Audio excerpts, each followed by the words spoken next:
ಈ ಕಾಲದಲ್ಲಿ ಈ ವಿದ್ಯೆ 9 ದಿನಕ್ಕೆ ನಾವು ಮುಗಿಸ್ಕೊಳ್ತೀವಿ. ಆದರೆ ಆ ತಾಯಿ 300 ವರ್ಷಗಳು, 500 ವರ್ಷಗಳು, 1500 ವರ್ಷಗಳು ತಪಸ್ಸು ಮಾಡಿದ್ದಾಳೆ. ಅಂದರೆ ಆ ಕಾಲ ಪ್ರಮಾಣ ಹೇಗಿತ್ತು ಅನ್ನೋದು ಗೊತ್ತಿಲ್ಲ.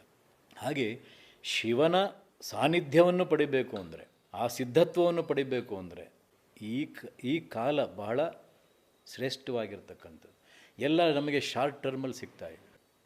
ಈ ಪ್ರತಿಯೊಂದು ಸಾಧನೆ ಮಾಡುವಾಗ ಜೀವನ ಕೂಡ ಹಾಗೆಯೇ ಅದು ಕ್ರಮಬದ್ಧವಾಗಿಬಿಡುತ್ತೆ.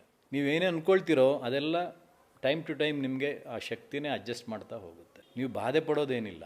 ಯಾಕಂದರೆ ಮನುಷ್ಯ ಹಿಂದಿನದು ಹೆಚ್ಚು ಗಮನಿಸ್ಕೊಳ್ತಾನೆ, ನಾಳೆ ಏನಾಗ್ಬಿಡುತ್ತೋ ಅಂದ್ಕೊಂಡು ನೋಡ್ತಾನೆ, ಈ ಕ್ಷಣವನ್ನು ಮರ್ತೋಗಿರ್ತಾನೆ. ಸೊ ಇಲ್ಲಿ ಫೇಲ್ ಆಗ್ತಿರ್ತಾನೆ. ಅದರಿಂದ ಆ ಕ್ಷಣ, ಆ ದಿನವನ್ನು, ಆ ಸಮಯವನ್ನು ನೀವು ಗಮನಿಸಿ. ನೀವು ನಾಳೆಯನ್ನು ರೂಪಿಸ್ಕೊಳೋದಕ್ಕೆ ಪ್ಲಾನಿಂಗ್ ಮಾಡ್ತಾ ಹೋಗಬೇಡಿ. ಇವತ್ತು ರೂಪಿಸ್ಕೊಂಡ್ರೆ ಇದು ನಾಳೆ ಎಫೆಕ್ಟ್ ಕೊಡ್ತದೆ.